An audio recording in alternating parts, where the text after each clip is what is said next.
Fáilte romh go léir go steady as she goes. Is Mrs. Sean agus tá fáilte mór romh chuig an bod craile seo faoi star Mhórí na Héireann. You're all very welcome back aboard Steady as she goes. It's Sean here again and welcome to the podcast exploring Ireland's maritime history. Here's what's coming up today on episode 7. We hear all about the lifeboats of Dublin Bay with our guest Cormac Lowth. Our On Watch segment brings us back to Waterford and New Ross, where Michael Cusack is keeping a sharp lookout. We take a look at how rotor sails work. There's lots of news from around the coast, and we're 3 sheets to the wind for our maritime words of the week.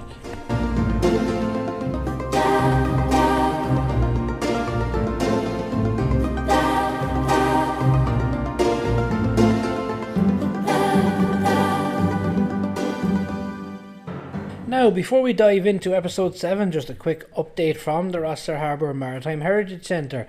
It's been another very busy week here at the centre, capped off with a great day again last Saturday. We had visitors calling in, plenty of footfall and lots of really excellent and interesting chats, all maritime related. Always good to see people coming through the door. Don't forget, we're open from 12 to 4 every Saturday, and if you can't make it on a Saturday, get in touch and we'll try and accommodate you on a visit during the week. We're delighted to say that we have a very special new arrival here at the Maritime Heritage Centre. Now, we're not going to reveal what it is yet or too much about it. All will be revealed in due course, but it's genuinely exciting new artefact that we've managed to secure. We're absolutely thrilled to have it, and it's going to become a real feature piece in the centre. As always, of course, you can find us on Facebook and TikTok and Instagram, and of course the podcast is available on Apple Podcasts, Spotify, Amazon Music, and we're now on YouTube. Each week the podcast will be available there, but we'll also be sharing additional videos looking at artefacts, behind the scenes moments and different bits and pieces happening around the Maritime Heritage Centre. So be sure to check out Steady As She Goes Maritime podcast channel on YouTube. We've had some lovely correspondence in again this week following our recent episodes. In fact, this week's Maritime Word of the Week is inspired by a listener who got in touch. And we're delighted to say that the podcast is now being listened to in 10 countries, which is fantastic. We've also got some great guests lined up for the weeks and months ahead, so it's a really exciting time for us here. A huge thank you to everyone who's listened so far. And don't forget to like and subscribe. It really helps spread the word and grow the audience. If you'd like to get in touch, you can contact us through our social media channels or by email at steadyashegoespod@gmail.com. We genuinely love hearing from people. It lets us know what you're enjoying, what you're curious about, and what you'd like us to explore next. It's hugely encouraging, so thanks to everyone who's been in touch so far. And as I say, please call down and see us at the Maritime Heritage Centre each Saturday from 12 to 4. Admission is completely free. So let's get cracking for episode 7.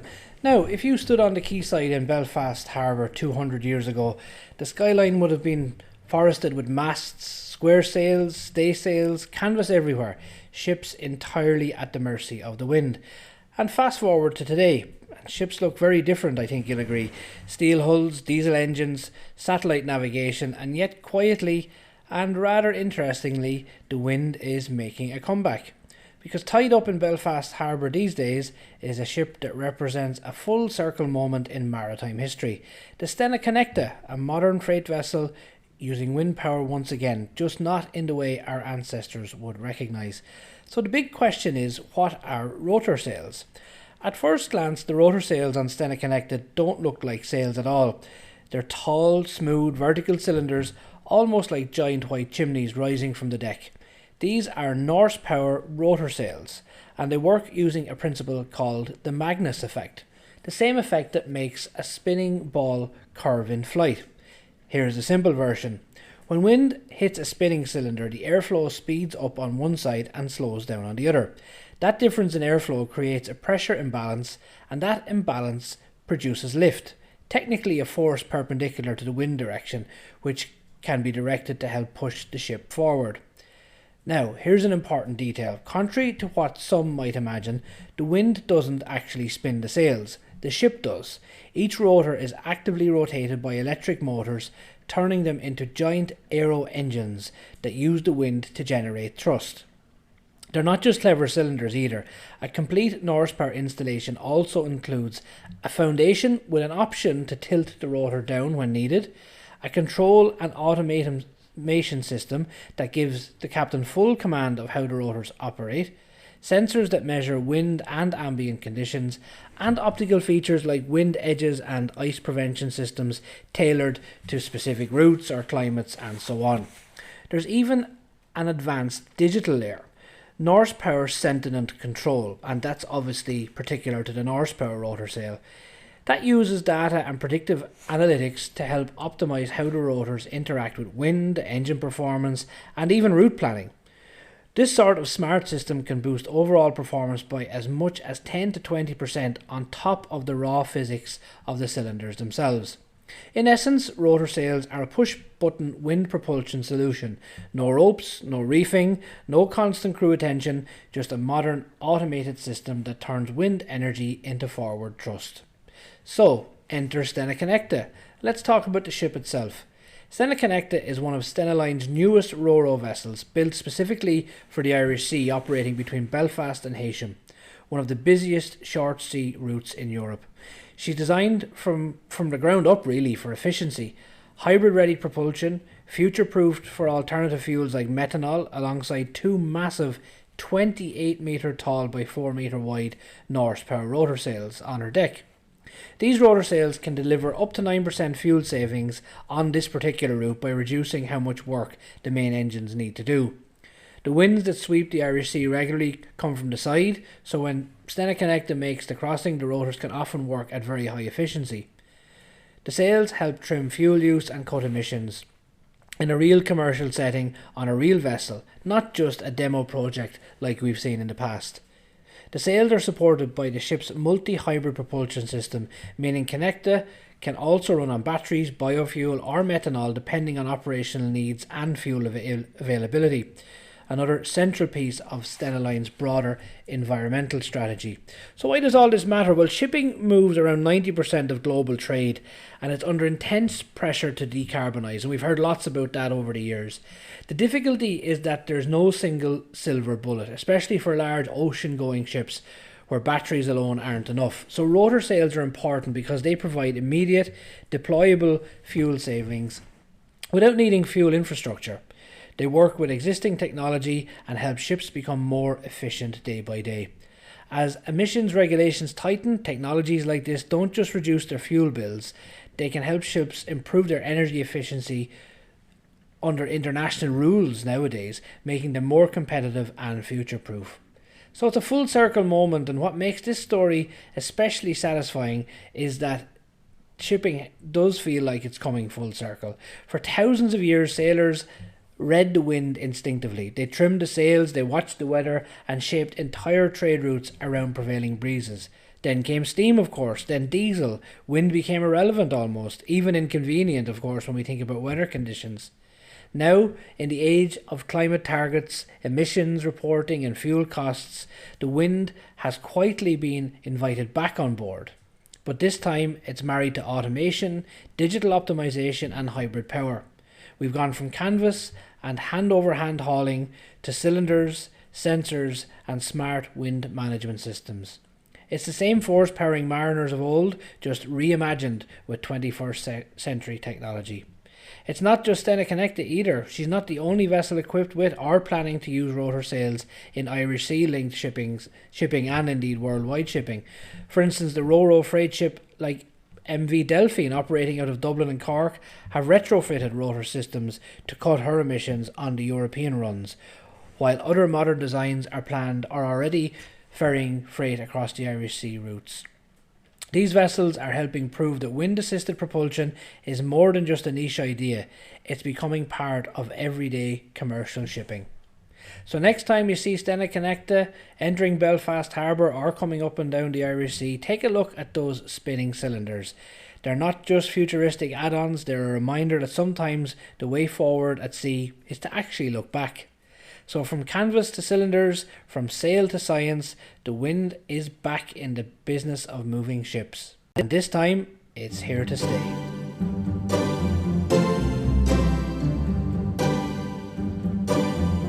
Now for this segment of Steady As She Goes, we're delighted to be joined by Cormac Lowth, Dublin native. We like to call him a maritime historian, but he calls himself a marine buff. You're very welcome to Steady As She Goes, Cormac. Thank you, Sean. So our Delighted main to be here. topic, brilliant, and we're delighted to have you. Our main topic of discussion is going to be lifeboats around Dublin Bay. But you were at sea yourself for quite a while with Irish Shipping, is that right, Cormac? I was, yes. I spent roughly about 7 years at sea. I went away in 1963, first of all, and then I got engaged to my good late wife, and that was the end of my sea career because she gave me an ultimatum: it's the sea or me. And thankfully, the me won out. Excellent. What ships were you on with Irish Shipping? I was with Irish Shipping for the whole period, and I was on about, I think, 5 different ships, and it was a great time because shipping has changed immeasurably since then. It was a very enjoyable time to be at sea. You'll never see the like of that again. Absolutely.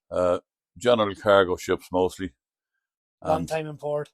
Yeah, huge amount. I was in 51 different countries over a period of 7 years. Now, I wasn't away at sea for the whole 7 years. I was home on leave for a good bit of time. So I actually spent about 5 years actually on ships. Yeah. The rest of the time home on paid leave, which was wonderful. It was a 7-year holiday, you might say. Absolutely. Had you a favourite ship out of the 5? Yeah. I was on the Irish Spruce for a year on the North Atlantic run. Now, that was marvellous because the east coast of America, a very interesting place. We did New York, Boston, Philadelphia, Norfolk and Virginia. Sometimes up the Great Lakes, Montreal, and then up to Chicago and Detroit, Cleveland, all carrying general cargo. Sometimes we carried grain back from the States, which entailed a lot of work on my part. I was a ship's carpenter, actually. Oh, were you? Yeah. Wow. Which is essentially, a lot of people say, what has a carpenter got to do on a ship? But it's essentially just a ship's maintenance man. Yes. There's a whole different variety of tasks to do. Interesting job though, because you were interdepartmental, I suppose. You were working absolutely, with yeah. If something broke, you had to fix it, you know. Yeah, excellent. Look, and we'll probably talk to you again about all things Irish Shipping because it's something very close to our hearts here in the Maritime Centre in Rosslare. But today's topic, lifeboats around Dublin Bay. So yes, indeed. Now, I grew up in boats. I come from a maritime family. All belong to me were boaty people, and we had boats in my family ever since I can remember, since I was old enough to stand up. And my father had a converted fishing boat. He converted himself. We bought an Arklow in 1957, and I spent a lot of my younger days in that. But I've always had an interest in maritime matters and everything to do with maritime stuff, and I've still very much connected with sailing and so forth. I crewed on various vessels. I crewed on the Nave Crown on a Galway hooker for about 20 years out of Poolbeg. Yeah, I remember. And I presently crew on a big yacht. But I've been involved in boats, as I say, and practically everything to do with the sea. I've been a diver practically for all my life also. And I have a great interest in historical matters. Now, I didn't just come by that. I kind of sort of grew up with that. Okay. My father was a very, very well-read, erudite man and a great historian also. And I kind of got it at his knee ever since I was very young. But the lifeboats in Dublin Bay are an interesting topic because they weren't always associated with the RNLI. Now, the RNLI started in 1824 in Britain. Mm-hmm. It was instituted by a man who had attended at shipwrecks and so forth. So William Hillary. Yes. He was a soldier and a politician, but he lived by the sea and he had seen a great many shipwrecks taking place, and he had assisted at helping people at shipwrecks and so forth. So he figured that there was a crying need for a lifeboat service. Now, there were lifeboats in Britain even at that stage, mostly up on the northeast coast. There was a huge amount of shipping up there. And one of the lifeboats that was actually built at that time in 1802 is still in existence, called the Zetland. Oh, I've heard of the Zetland, actually, yeah. And it's in a little museum up in Redcar. But so William Hillary decided that the time had come to form an association for stationing lifeboats all around the coast. And to that end, himself and a group of interested gentlemen met in Bishopsgate Inn in London, and they formed the forerunner of the RNLI. It was called the Society for the Preservation of Life at Shipwreck. Yes. Now, it transmuted then into the RNLI. But there were lifeboats in Dublin Bay from about 1802, because Dublin Bay was a very dangerous place for ships approaching Dublin Bay. There were a lot of hazards like sandbars and so forth, and there was shallow water over some of them. And when onshore weather blew up, a huge amount of ships were wrecked on the great sandy expanses on both sides of the bay, hundreds of ships over the years. And there was a crying need felt in the port with the expansion of trade and so forth, with the amount of ships that were being wrecked, that there was a need to have lifeboats stationed around Dublin Bay. So using the model of the northeast coast vessels, shipwrecks, lifeboats such as the Zetland, the port company bought a series of lifeboats and stationed them around the bay. Okay. And they were almost identical to the ones we used in northeast Britain. First of all, they were built in Ringsend, which is a village, a small maritime village within the port of Dublin, which was a great boat building centre. Yeah. And the lifeboats were built there, and they were stationed. One was stationed within the port, one at Clontarf, one at Sutton, which was out underneath Howth Head. And there was one stationed over in Dunleary, which became Kingstown after the great big harbour was built, and one at Sandy Cove, which is just sort of south of Dunleary. They covered the south part of the bay. Yeah, so they were instituted from about 1802, and that continued on up till 1861, when they were amalgamated, they were subsumed into the RNLI. Okay. The RNLI didn't start in Dublin until 1861. Yeah. And they took over the existing port lifeboat services. Now, it very quickly got going in Ireland, the RNLI, after it was instituted in 1824. By 1825 and 26, we were starting to station lifeboats in Dublin. Yeah. The very first one, I think, as far as I remember, was stationed in Arklow. Okay. And various other places then. What size of craft are we talking about? Yeah. The ones that were built in Ringsend then? Yeah, there's an actual photograph of one of the originals, the one that was built up in Redcar.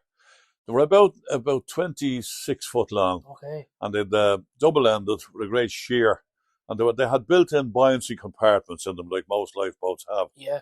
And they worked very well. But of course, they were powered by oars and sail. Oars and with usually two lug sails.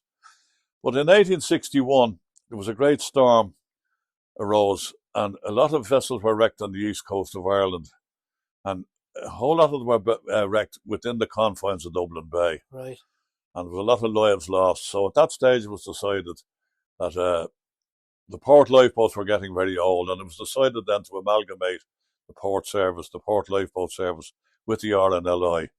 And at that stage, Kingstown Harbour, which became Dunleary, big harbour, had been built, and they built a new lifeboat house in 1861, and the first lifeboat was stationed there. Okay. It was called the Princess Royal, and that served for a good few years. And there was a famous man that was associated, first of all, with the port lifeboats, and secondly with the RNLI, and he was associated with them for about 50 years, from the very outset of the port lifeboats. A man called Captain William Hutchison, who was the harbour master in Dunleary. Yeah. And a wonderful man, because someone once said that he bestrode the era like a colossus. He did huge amount of work. He was the launching authority for the lifeboats. He was also the pilot master, and he carried out some very daring rescues himself. Right. With a couple of the lifeboats on and off. But the lifeboats went from strength to strength then, and while there were a huge amount of very heroic rescues took place, there were also quite a lot of disasters. Mm-hmm. Several lifeboat men were lost, as would happen in various other places. Yeah, hazardous. It was a very hazardous calling, because it entailed launching a boat, getting a boat launched out into bad weather, and rowing and sailing maybe for hours on end into very, very arduous conditions. One of the worst lifeboat disasters in the whole history of the RNLI took place in Dublin Bay in 1895. A vessel, a big American-built sailing ship called the Palm, mm-hmm. Was washed up into the upper reaches of the south side of Dublin Bay and went aground in a horrendous storm. There'd been a dreadful storm, an easterly storm, blowing for over 2 weeks. The worst wind for Dublin Bay, yeah. And there was a huge amount of ships lost and lives lost. And there were two lifeboats at that stage in Dunleary and Kingstown, as it was. One called the Civil Service Number 7 and the other called the Hannah Picard. Now, the Civil Service Number 7 was the bigger of the two. That put out with 15 men aboard and got out to come about on the leeward side of the wreck. The wreck was out in the middle of the south side of Dublin Bay. It had the mast cut away, and they sailed out and rowed out and went to come about on the lee side of the wreck when a huge wave hit the lifeboat and it overturned. Wow. Now, the whole crux of the issue with that particular event was that it's never been determined why the lifeboat, first of all, capsized, but it also stayed upside down. All right. Because these vessels were built to be self-righting. Yeah.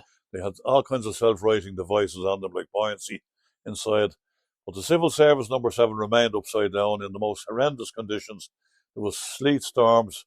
This happened on Christmas Eve, in 1895, which made it all the more tragic. Yeah. And all 15 of the lifeboat men were washed out of sight. The second lifeboat put out, and it too overturned, but it righted itself, and unlike its bigger sister, the men managed to get back aboard, and they had lost the mizzen mast and half of the complement of oars. So all they could do was try to get back to the shore. They couldn't go back the way they'd come, so they sailed over onto the south side of Dublin Bay into a little harbour called Vance's Harbour and got in there successfully. In the meantime, all 15 of the crew of the Civil Service number 7 were washed away and lost. And the bodies were found lying around the shore the next day. But the crew of the Palm remained aboard. There were 19 people aboard. A very, very sturdily built vessel, and a lot of it was above water. But at high water, the people had to come out and get up onto the top of the poop house on the deck. On Christmas Eve, the Irish Lights tendered the Taoireacht. This was a fine big steamship, about 3,000 tons. It was stationed in Dunleary and captained by a very brave man called Captain McCombie. He tried to get steam up, or he got steam up rather, and tried to get out of Dunleary into the bay on Christmas Day. Yeah. On Christmas Eve, rather, and he had to turn back. Now, can you imagine how the conditions were so bad? Absolutely. That he had to turn back. It was said that waves were coming over the East Pier, and the bay was a seething mass of foam and spray as far as the eye could see. So he tried again to get out on Christmas Day without success, and finally on St. Stephen's Day, he got out into the bay, got over to within about a mile of the wreck and anchored, and then taking one of the ship's longboats, he and a crew of 12, a crew of 10, I think, altogether, of the ship's complement, they rowed down to the Palm and took all 19 people off in 2 trips of a mile in very bad conditions from the Palm over to the Taoireacht, and then brought them all back safely into Dunleary and to a hero's welcome. Absolutely. Now, Captain McCombie, Captain McCombie was straight away awarded the RNLI gold medal for that award, but he gallantly asserted that he was accepting it on behalf of the crew as well as himself. There's a couple of things that have come up there before we kind of move on. Is like the 3,000-ton ship made several attempts, successful in the end, obviously, but it just shows you what the lifeboat men of that era were putting up with and facing, you know, most of the time when they went out, because they weren't going out in flat cam. Oh, indeed, yeah. The other side of it is the persistence of the tender crew and her captain to carry out the successful rescue, and that link between seafarers that they will go to help each other and that they will do as much as they possibly can to save each other, which they did successfully. Like, it's incredible, really, on a human level when you think of it. Utterly, absolutely. I always wondered about the motivations, and most of the lifeboat crews were actually poor men. They weren't wealthy yachtsmen or anything like that. They were fishermen and people who worked in the harbours, and people who were used to hardship and used to rowing and sailing for a living, perhaps, you know. And I often wondered, why did they go? Because they didn't get a great monetary reward. They might have got a small stipend to the tune of about maybe the equivalent of a week's wages. Yeah. But that would be all. And they didn't want medals. They didn't really get medals or anything like that. They went out because they felt... Go you must. They went, exactly. That's an expression I've heard very often. They went out because they felt that they had to go to try and save the lives of their fellow seamen. Yeah. Fascinating, really, you know. Absolutely, yeah.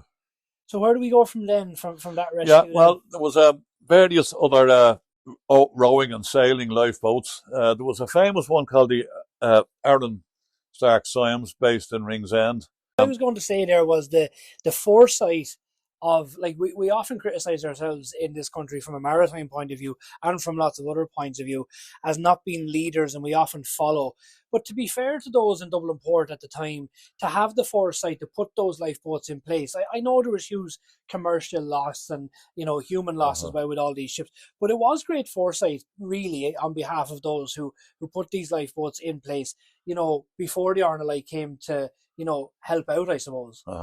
Well, in actual fact, I actually knew the very last rowing and sailing lifeboat in Ireland was stationed in Ringsend. Yeah. That I have a lot of association with. I'm in the Pool Bay Yacht Club, which is there. Yes. The very last pulling and rowing, pulling and sailing lifeboat in Ireland was stationed there. And I knew the man who was the coxswain of it. Okay. He was a great friend of our family when we brought my father's boat there in 1957. Great help to us. His name was Joe Rackley. Okay. And he was the coxswain in the 1930s, right up till about 1939. Wow. And I heard great stories from him. And a lot of lives were saved by the various lifeboats in Dublin Bay. Good few lifeboat men were lost also. Yeah. But the very first then motor lifeboat in Dublin Bay came along in Dunleary. It was called the Dunleary. Mm-hmm. It was built in 1913, and it wasn't put on station until 1919 because the First World War intervened, and there wasn't an awful lot of lifeboat activity on the coast. It was very restricted anyway. But it was called the Dunleary, and it had a petrol engine in it, and it was a huge improvement on what had gone before, as you might well imagine. Now, that happens to be still in existence, and really? It's back in Dunleary now. It was moved to Lytham St. Anne's during the Second World War, and it had saved a huge amount of lives in Dublin Bay, and subsequently saved a huge amount of lives in Lytham St. Anne's during the Second World War. Yeah. About 1951, then it was sold out of service and became a yacht, a little houseboat, and it stayed up in the northeast of England for a good few years. And about 4 or 5 years ago, a group in Dunleary saw that it was up for sale, and they bought it for £1. Wow. In England, and they brought it back and decided to restore it back to its original condition. There was all kinds of things had been built onto it. Yes. Ugly looking houses, one sort or another. All that was tore off, and it was stripped back to everything that's there now is original. And I had a good look at it. The man who instigated the programme for that was a man called Ken Robertson, who was a former coxswain in Dunleary of the Lifeboat. And I went out and surveyed the boat with Ken, and I was just utterly amazed at the sheer quality of the work that went into building those wooden lifeboats back in the day. Everything was of the very best quality. It was double diagonal mahogany planking with oak ribs, everything copper fastened. There was a layer of oiled calico in between the two layers. The hull was completely intact and in very good condition, but everything else was teak and oak and copper and brass. And as I say, everything that's there now. So it was all ripped out, cleaned down, scraped down and painted.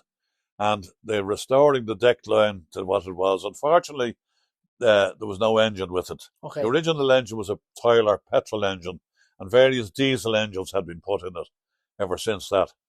But they were initially hopeful to get it back to a seagoing state.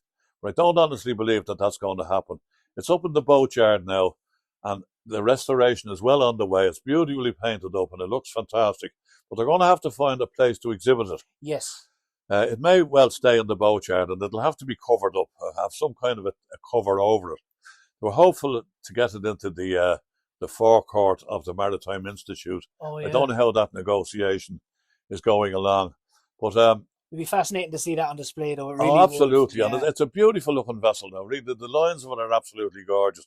There's a great big cork fender around the outside, which had remained intact, only for one little piece, which they were able to replicate. And it's a beautiful vessel to look at. But as I said, we're hoping to get it motorised, but I don't think somehow it's going to happen. It's probably just as well, because it would cost an awful lot more to keep it in the water. Yes, and to the keep maintenance and such afloat. Like there's a vessel down here that was in Dublin for a while, one of the station lifeboats that's been restored in a similar way. That's right, yeah. And it's on view under a sort of a cover. Yes. It's an open cover, but nevertheless it's under cover. Exactly. So I think eventually that's what's going to happen to the Dún Laoghaire. Yeah. The very first motor lifeboat in Ireland just came along a couple of years before that. It was in Arklow. That's actually still in existence also. That's a houseboat in England. Oh, is that right? Yeah, there's a huge amount of the vessels still in existence, the former wooden lifeboats that were in Dublin Bay, because they were simply built to such a high standard. Yeah. They nearly last forever. And I don't know what's going to become of that, but I've seen a photograph of it. It's a beautiful looking vessel. Yeah. So it's a fascinating history, isn't it, really, the lifeboats of Dublin absolutely. Bay, I mean, there's just endless stories of heroism and rescues. Boat that came after that was called another boat called the Dún Laoghaire. It was a Watson cabin class vessel, about 45 foot long. And that probably carried out more rescues than all of the other vessels put together. Yeah. Because it had a great range and could go far and wide. And at that stage also, leisure boating and leisure use of the water was coming in to a greater extent. And a great many of the rescues they carried out were to yachts, swimmers and divers. And so although the rescues were more frequent, the conditions, let's say, that they were operating in, the facilities that they now had, were a complete contrast to what had gone before. There weren't as many actual shipwrecks with modern things. But one of the biggest rescues that took place in was to a ship called the Laoghaire. In 1947, just after the war, a Norwegian-built ship called the Laoghaire, which was about 8,000-ton vessel. It had been built just before the war, but had managed to evade capture by the Germans. And twin engines. It was built specially for the South American trade, running down to the River Plate, place like that. It was coming into Dublin with part cargo of wheat, 1947. There weren't any radars on most merchant ships back then, and it just went too far south of the Kish Lightship. They should have gone north of the Kish Lightship, and it ran in on the Kish Bank, which is very shallow. Absolutely. So it went up in the Kish Bank, and very shortly afterwards, the Kish Bank is very narrow. It broke in two, and one half drifted away from the other half, about 100 yards apart. Over the bank, yeah. And there was a crew of about 40-odd people on that. The Dún Laoghaire put out to it, and with the second coxswain at the helm, he had to go alongside the vessel about 40 times and snatch each crew member. There was a few passengers on as well. Snatch each person off it individually, and they all got back safely to Dublin. But it was a very heroic rescue. Absolutely, yeah. And it's still, I've dived on the wreck of the Laoghaire many times. Have you? Yeah, fantastic way. It was heavily salvaged down to the waterline. Yeah. And then a lot of it went down into the sand. But there's a huge amount of it still there. Two great big diesel engines sitting up on the seabed. Wow, that's amazing. Teeming with fish. Having spoken to Eddie Burke recently about his diving experiences, going down onto a wreck like that you know so much about, and in particular that rescue and your interest in Dublin Bay lifeboats, you feel very close to it, I'd imagine, when you're there. That you're in real history land then, aren't you? Absolutely, yeah. Like, you're always sort of, if there was loss of life on it, you're always sort of vaguely conscious in the back of your mind of that. Absolutely. Although, like, in Irish waters, you would never see human remains because they just degenerate in the sort of conditions that exist. But in other parts of the world, say in the Baltic or something like that, where you have a lot of fresh water and that, you might be inclined to come across human remains. But thankfully we don't on shipwrecks here. Yeah, but nevertheless, when you know that a lot of loss of life has taken place, you're very conscious of the fact. But coming up then into the modern era, the motor lifeboats got bigger and bigger, and the Dún Laoghaire one was replaced around about in the 1960s. And it, by the way, is still in existence in Bristol as a houseboat. Beautifully restored houseboat, although it's still in the same colours as the RNLI. And lovely looking boat. The vessel that replaced that was one of the great Trent class lifeboats. Great big lifeboat. And I brought a party out from the Tallaght Historical Society on a visit to the lifeboat house. And we went aboard the lifeboat.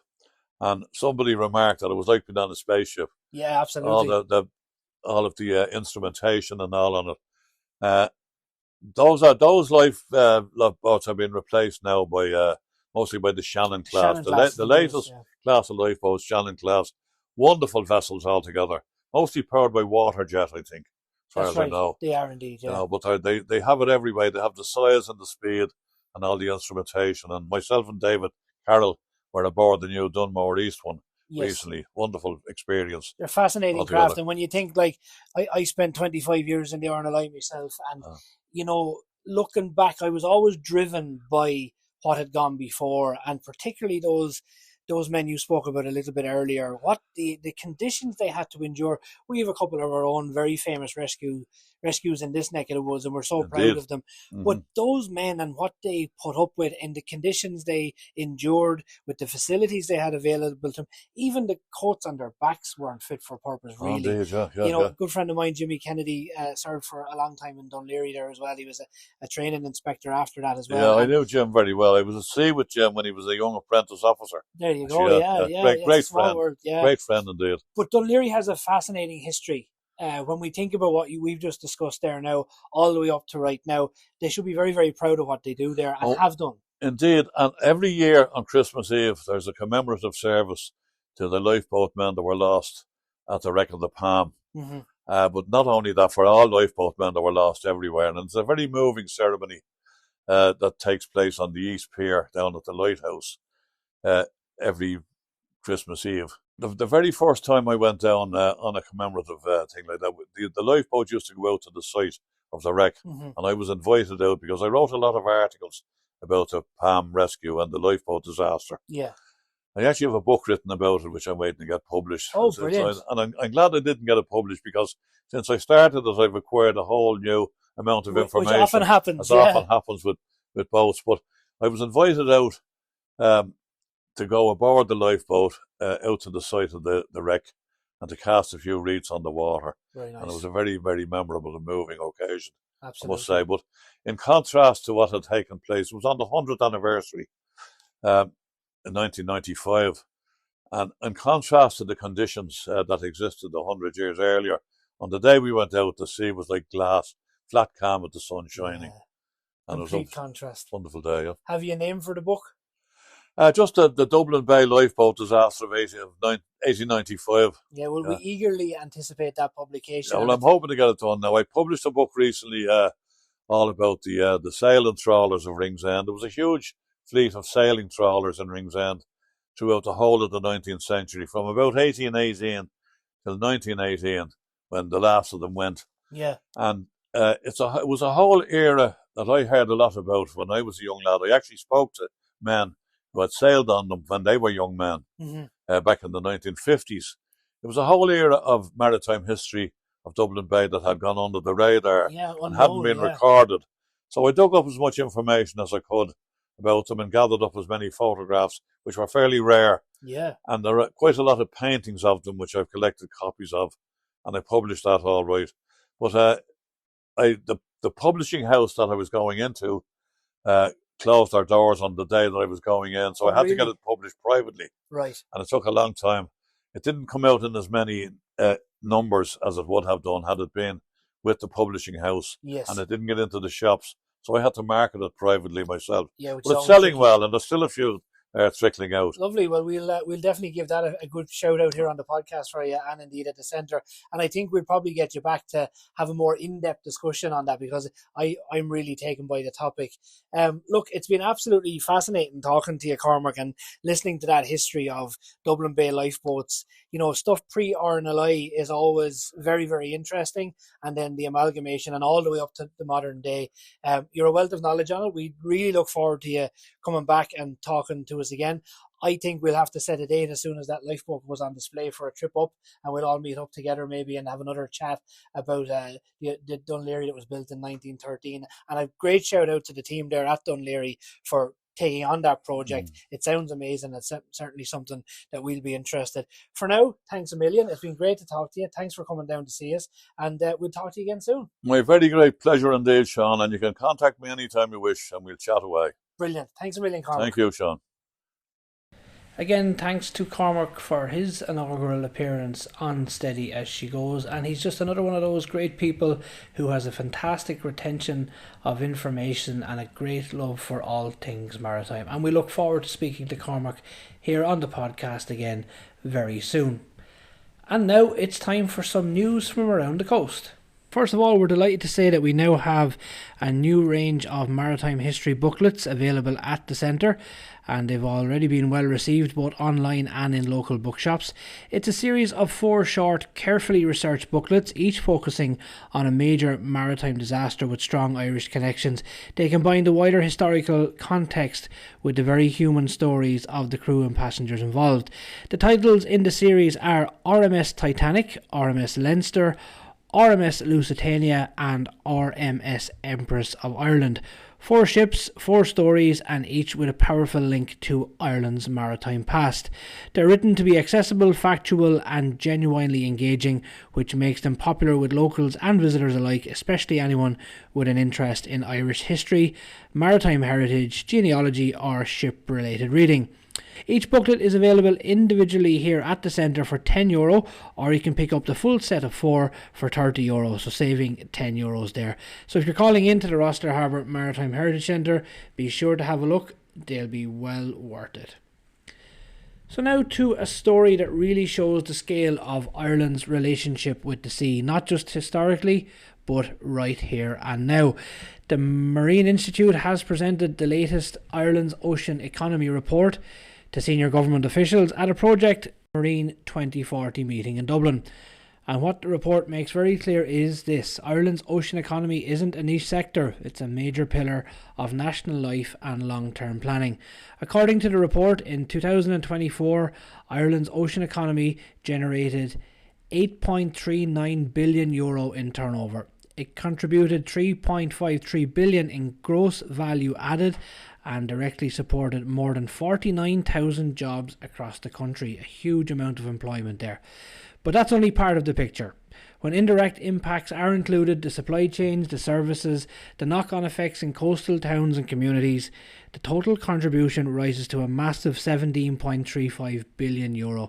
That's around 2% of Ireland's modified gross national income, supporting over 109,000 jobs nationwide, both directly and indirectly. The report looks at 13 different marine industry sectors, from familiar mainstays like coastal and marine tourism, shipping, maritime transport and seafood, including fisheries, aquaculture and processing, to emerging areas such as marine renewable energy, which we're very focused on here in Laoghaire, of course, blue biotechnology and advanced marine technology. It tracks how these sectors are performing year by year over 5 and 10-year periods and right back to 2010, showing where growth has been strong, where volatility has hit hardest and how different parts of the marine economy recovered following major shocks like the COVID-19 pandemic.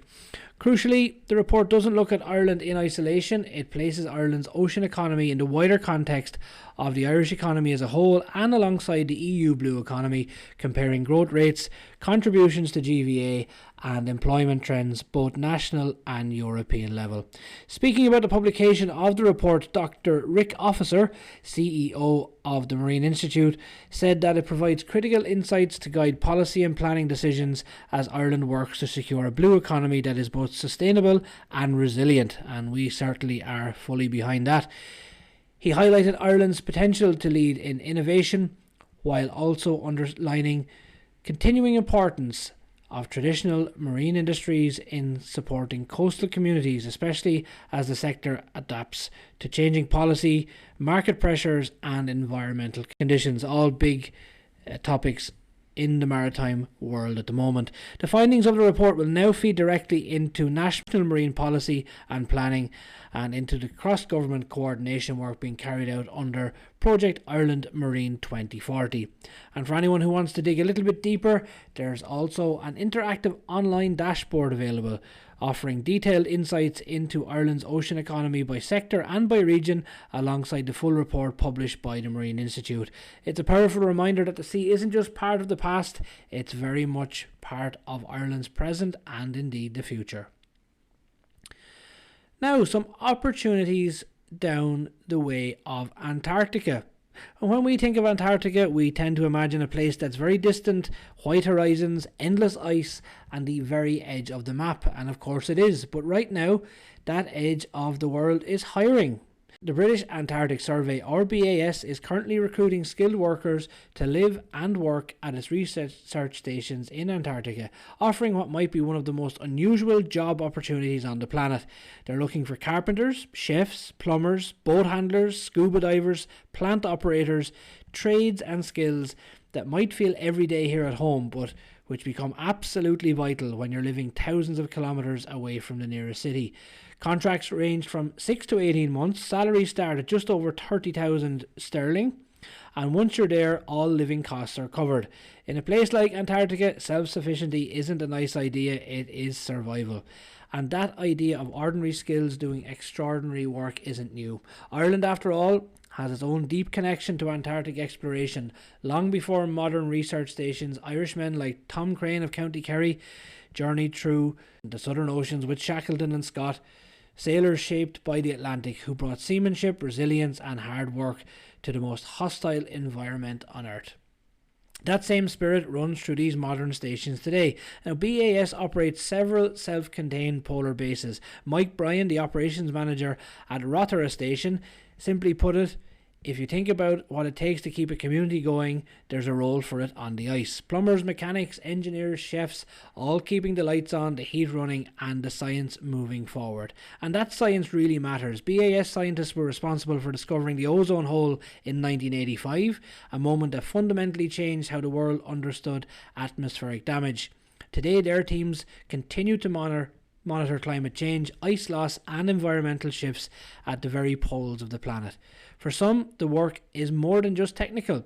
For instance, zoological field assistant Jess Callahan, based on South Georgia, describes her role as an ornithologist's dream, working alongside penguins and fur seals, calling it a once-in-a-lifetime experience, and I can understand why.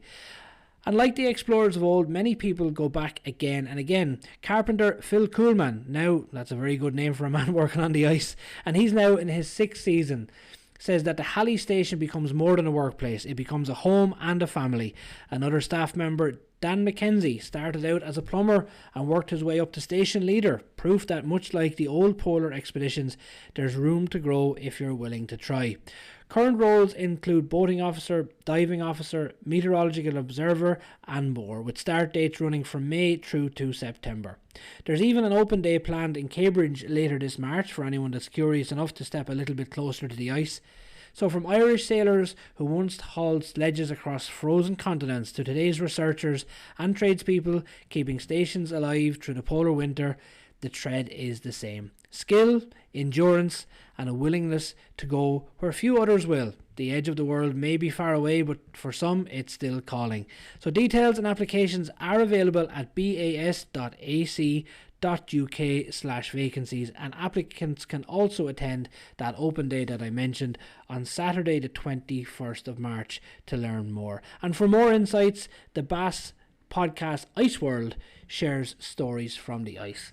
Something very interesting there, and certainly a unique role for anybody who's looking for something just a little bit different.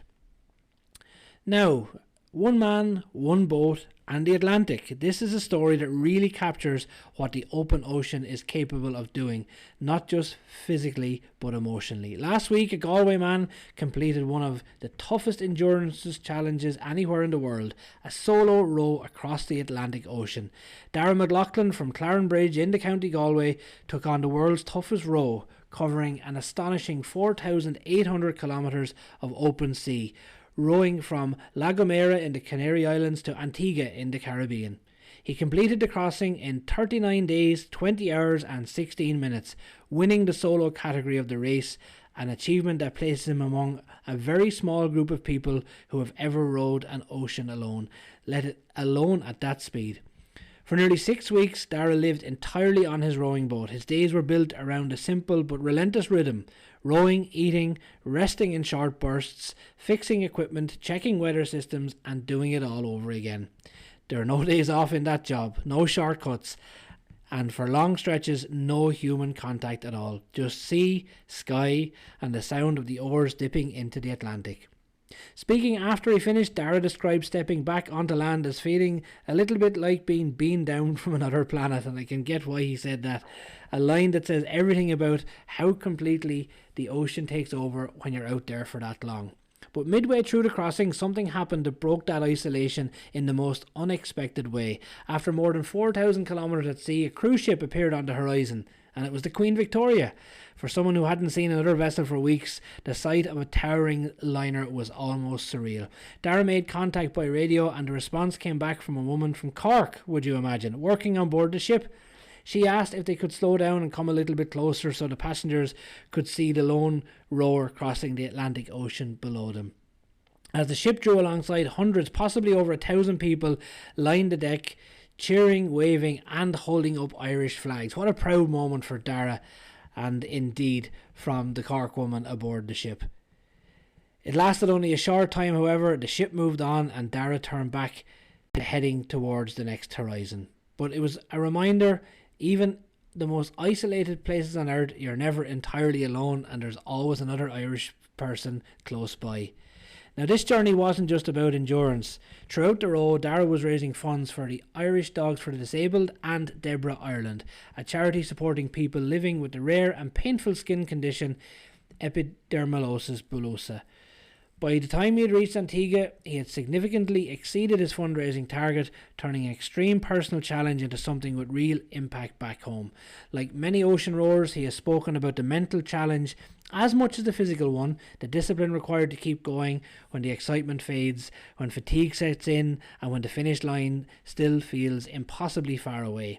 And this wasn't a race against other competitors so much as a quiet, daily contest with doubt, weather and exhaustion. When Dara finally rowed into Nelson's dockyard in Antigua, legs unsteady after weeks at sea, he was greeted by his family, a moment that brought the whole journey full circle, from the determination it took to leave the land behind to the warmth waiting on the far side of that ocean.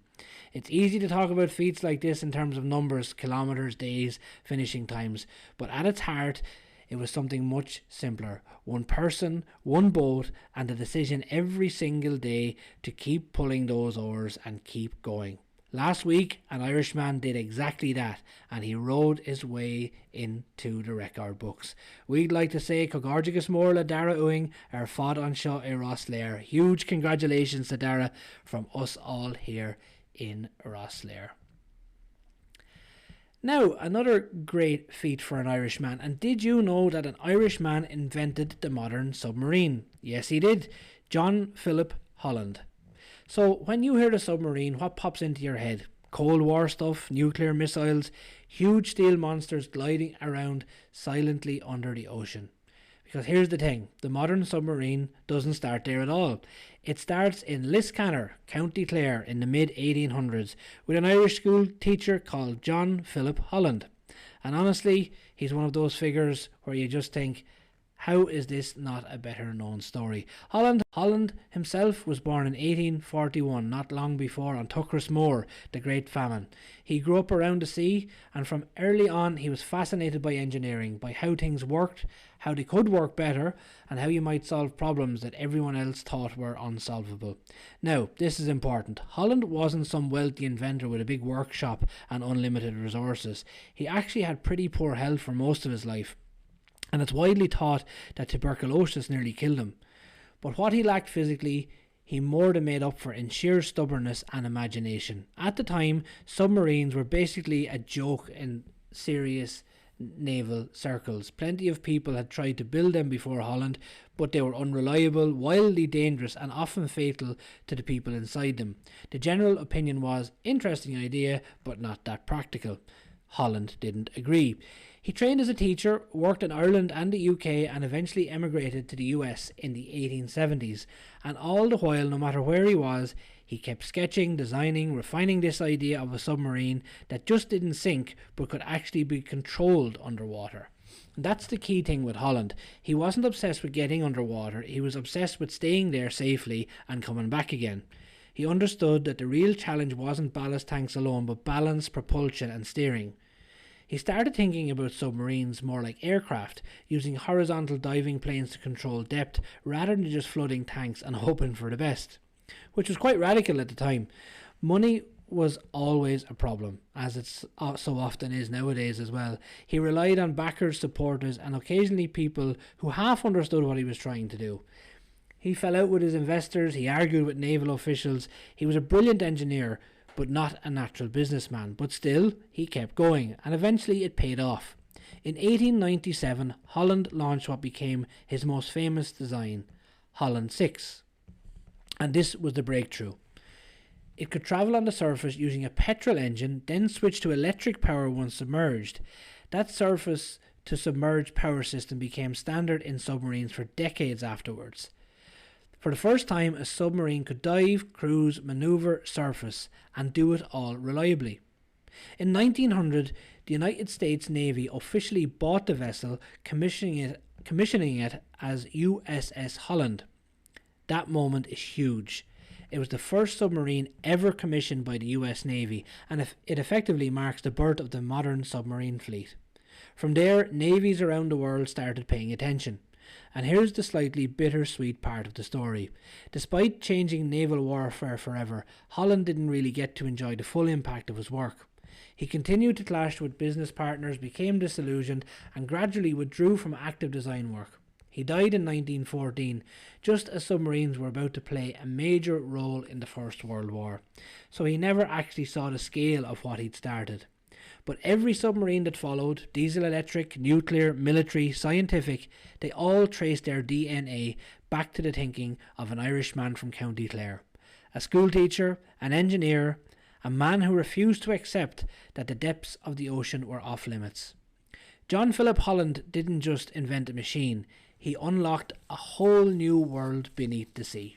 And it surely is a proud thing to say that an Irishman from the west coast of Ireland invented the modern submarine. We now look back to a disaster in Irish maritime history and the night the Fulmar vanished. On the west coast of Ireland, winter storms have a way of settling in, not for hours but for days on end. They roll in from the Atlantic, heavy and relentless, pushing long seas against the cliffs of County Clare and other coastal communities. For the people who live there, it's a familiar rhythm, a rhythm of rattling windows, empty harbours, and the quiet hope that every ship out at sea finds its way home. But in January of 1886, one ship did not.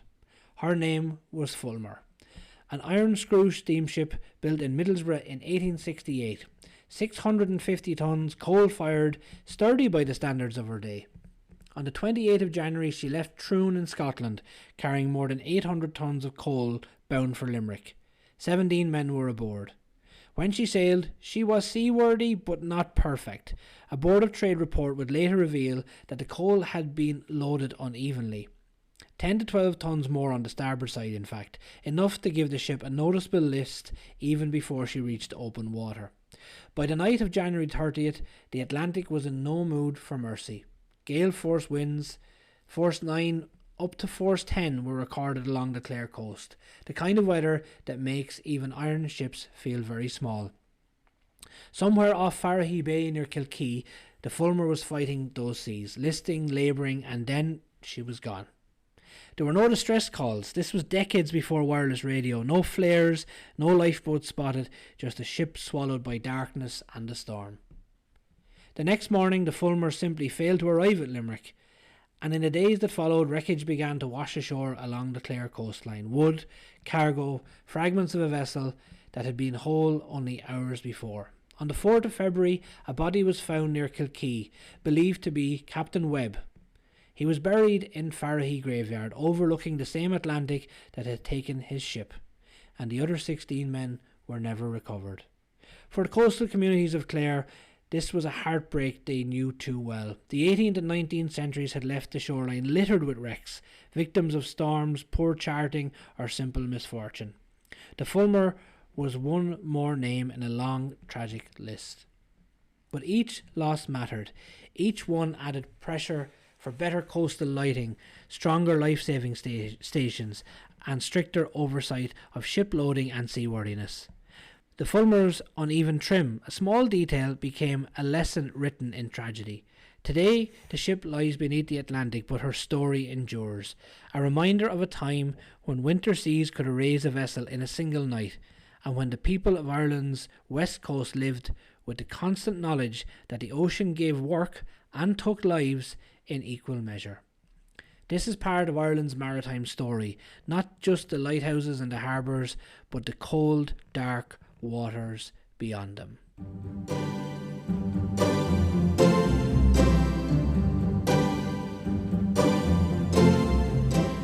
So we're back on watch again now with Michael Cusack in Waterford and New Ross. So welcome back to Steady As She Goes. Michael, how are things down your way? Busy enough for the time of year. Good sprinkle of coasters coming in. Good stuff. Where are we heading for first? Is it Waterford or New Ross? There's only three that I can see here for New Ross in the past fortnight or so. Two of them were the Wagenburg, Palmburg and Speak, and the others Wilson Samia.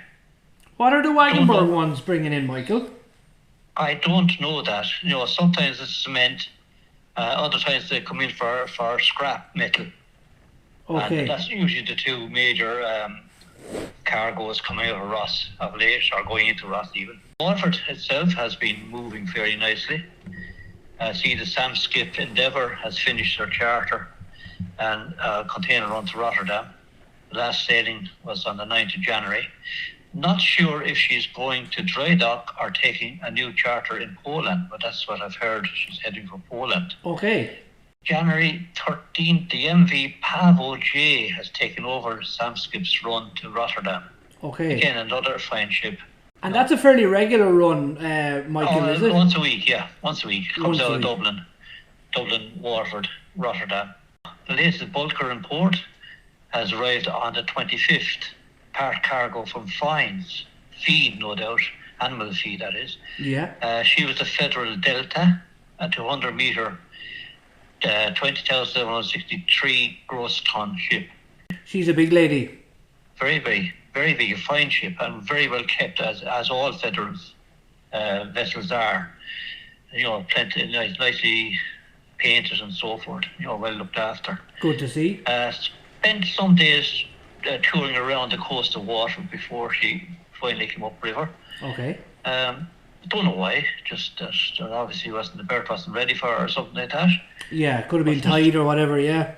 Just a little aside of that, the FedNav for people, the headquarters are in Montreal in Canada. Very good. Originally founded in Toronto in 1944. So they're on the go a good while then? They're on the go for a good while, indeed. A good number of dry bulk ships, 120 approximately. Right. Now, a little bit from the last podcast we had about the Elandra. She was a livestock carrier. Well, she eventually sailed on the 12th of January for Oran in Algeria. If you remember, she had a mechanical problem or whatever. That's right. When coming out at the last time, and she had need two tugs assisted to bring her back to port. So she got going on the 12th of January. Yeah, there's some interesting coverage online actually from cows.ie. I don't know if you saw it there, which was very interesting. For a long time, livestock exports were kind of hidden, I suppose, because of protests and things like that. So it was nice to see them promoting it, to be fair, because they looked like they were running a fairly good show there. They are indeed. All that, the ship itself is fine looking outside. It's certainly well kept, and it's not a rust buck or anything like that. Far from it. And yes, it has a good history. It's not her first time to call to Waterford, actually. Londra has been here once or twice before. Yeah.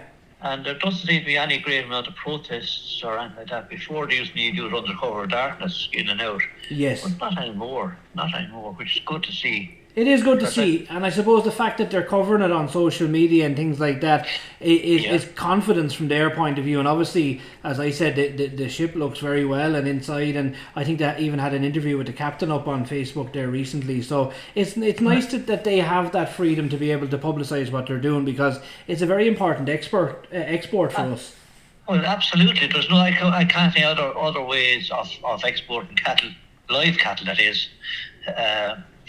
We need a trade in that respect, Yeah, and I know they ship a few out on the trucks, but that certainly, the Elandra certainly looks a far more humane way of doing it. Yeah. She's very comfortable looking, if that's the right word for animals. Following on for that, there's about the usual run of coasters arrived, about 11 in the last 2 weeks or thereabouts. The usual Lark Row ones, Beacon and Venture. Then we have, I'll name a few here, the Cairda, the Free Tide, Valentina, Rick's Sail, the Eames Younger, Cornell, Seamel D, Wilson Lear, and with a variety of cargoes. I don't honestly know what they were carrying. Very good. Well, there's a nice run of shipping there, Michael, to be fair. Nice run of shipping and nice, tidy sized coasters there. Yeah, it's fantastic to see, and like as we spoke about the last time, it's great to see Waterford doing so well, and the shipping is busy. It's good for everybody, both directly and indirectly connected with it, and of course it's great for you on watch down there to have something to look at as well, of course. Absolutely, sure. It keeps passes the day. Absolutely. And I keep up to speed with what's coming and going. Admittedly, the short days now are not great, and a lot of stuff moves from sort of 8 o'clock at night time for some reason. And obviously it's dark, so it's good to ship watchers handle on what's happening, what's moving and what's not moving, and where they're going and all that sort of thing. You know? Absolutely. It's great to have you on watch down there for us, and of course we're going ahead well at the Maritime Centre. The podcast is going well, so this is a lovely little part of the podcast to keep people informed about what's moving up and down in Ross and Waterford. So long may it continue, Michael. Thanks very much for joining us again, and no doubt we'll talk to you soon. And steady as she goes, as they say. Thank you very much again, Sean. Talk to you then. Thanks, Michael. Thank you.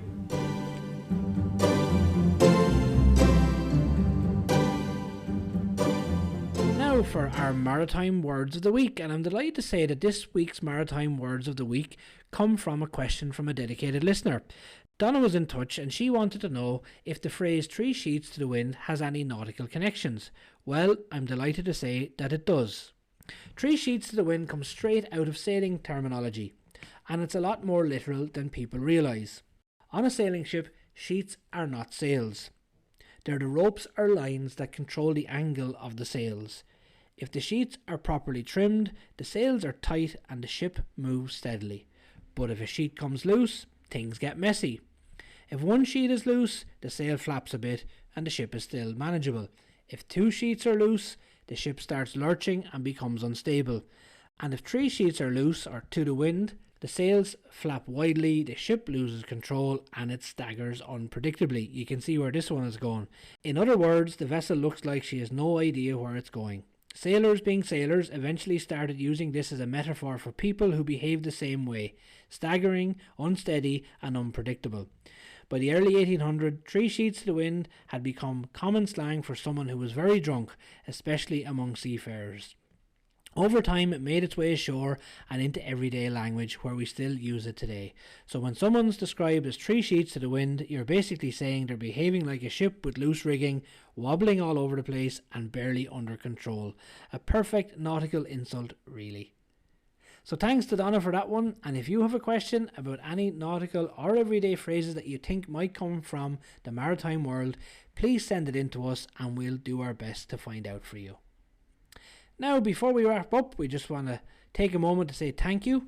Over the past few episodes, we've been incredibly lucky to speak with people who gave their time, their knowledge and their stories, and who trusted us with pieces of their own maritime history, and the response from listeners has been brilliant. People have been getting in touch, sharing memories, passing on episodes and saying just how much they've enjoyed hearing these voices and experiences captured and recorded. Every guest who sits down with us has something to add that's really important, whether it's a story, a skill, a moment of history, or simply a personal perspective that might otherwise have been lost. So to everyone who's joined us so far and agreed to join us in the future, a great big thank you. Your contributions matter and are already becoming part of a wider record of Ireland's maritime life. And to anyone listening who might have a story of their own, we'd love to hear from you. So until next time, fair sailing and steady as she goes.